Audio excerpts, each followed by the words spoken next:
ये कहानी है एक डरावनी रात की। किसी गांव में बंटी नाम का एक लड़का रहता था। वो परीक्षा देने के लिए गुजरात जा रहा था। ठंडी का दिन था, चारों तरफ से कोहरा छाया हुआ था। आमने सामने भी कोई नहीं दिख रहा था। पूरे 15 घंटे के बाद वो गुजरात पहुंच गया था। परीक्षा अगले दिन थी, इसलिए वह एक होटल में रहने के लिए सोचा। रात हो गई थी और कहीं भी उसके बजट में सस्ता होटल मिल नहीं रहा था। काफी ढूंढने के बाद उसे एक सस्ता होटल मिला। वो उस होटल में एक कमरा बुक करवाया और जब वह कमरे में गया तो देखा कि कमरे के चारों तरफ जाले लगे हुए थे। ऐसा लग रहा था कि यह कमरा काफी सालों से बंद पड़ा था और कमरे के अंदर का माहौल एकदम डरावना और सुनसान लग रहा था। वो उस होटल में एक कमरा बुक करवाया और जब वह कमरे में गया तो देखा कि कमरे के चारों तरफ जाले लगे हुए थे। ऐसा लग रहा था कि यह कमरा काफी सालों से बंद पड़ा था और कमरे के अंदर का माहौल एकदम डरावना और सुनसान लग रहा था। लेकिन उसने ये सब नजरअंदाज कर दिया और होटल से खाना मंगवाया और खा पी कर सोने चल दिया। जब वह सो रहा था तो लगभग रात के 1 बजे के करीब उसे किसी के पायल की घूंघरू की आवाज सुनाई दी।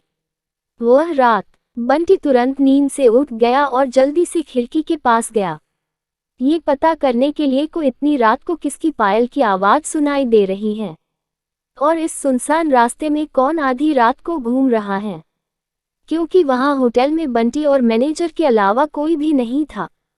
तो ये फिर किस औरत की पायल की आवाज सुनाई दे रही है। बंटी खिड़की पर काफी देर तक खड़ा रहा लेकिन उसे कोई भी नहीं दिखाई दिया। फिर उसने अपने कमरे से मैनेजर को फोन किया और उसे बताया कि मुझे इतनी रात को कब से किसी की पायल की आवाज सुनाई दे रही है, आपको भी दे रही है क्या? मैनेजर ने कहा कि सर ऐसी कोई बात नहीं है, आपको हवा से ऐसा लग रहा होगा। वैसे भी ये जंगली इलाका है, यहाँ पर तो हल्की हवा भी तूफान के जैसी लगती है। आप सो जाइए, ऐसी कोई बात नहीं है। बंटी मैनेजर की बात पर भरोसा करके फिर से सोने चला गया। कुछ देर बाद उसे दोबारा वही पायल की आवाज पहले से भी ज्यादा तेज सुनाई देने लगी।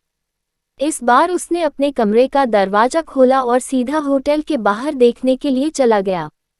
जब वह बाहर आया तो देखा कि एक काफी लंबी औरत है जो सफेद साड़ी पहनी हुई थी। उसके काफी लंबे बाल थे और चेहरा ढका हुआ था।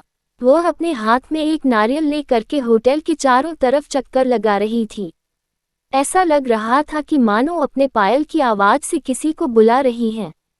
बंटी दौड़कर उसके पास गया कि कौन है ये औरत जो इतनी रात को यहाँ घूम रही है, लेकिन वह तुरंत ही गायब हो गई और चारों तरफ कोहरा ही कोहरा फैल गया।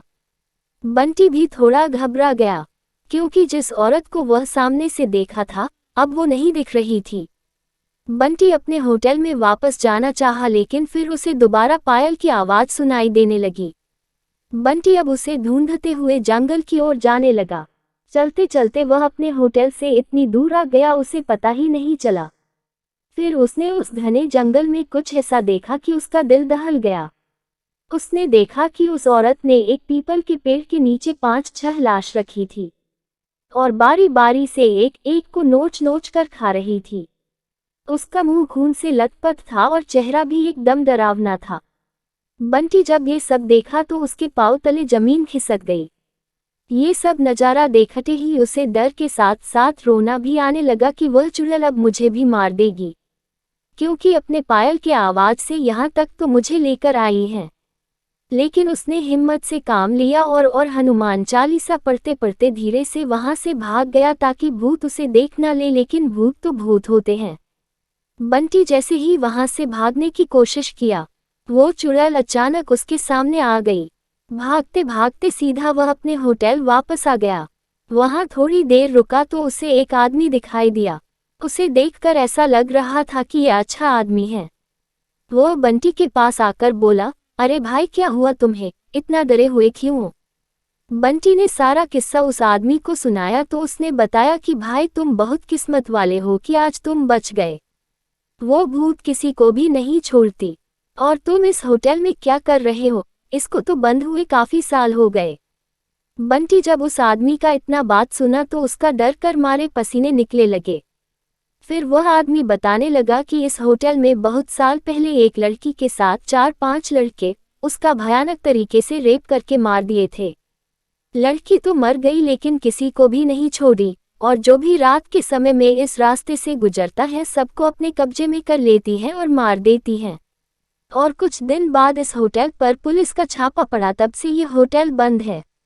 बंटी जब उस आदमी की पूरी बातें सुना तो वह बहुत जोर जोर से रोने लगा, ये सोचकर कि आज मैं मर जाता। फिर वो आदमी बंटी को चुप कराया और बोला, चलो आज रात तुम मेरे घर रह लो, मेरा घर पास में ही है, डरो मत, अब मैं आ गया हूँ ना। बंटी उस आदमी को धन्यवाद किया और उसके साथ उसके घर चला गया और अपने आप से एक वादा किया कि आज के बाद वह भूल कर भी कभी अनजान जगह पर नहीं जाऊंगा।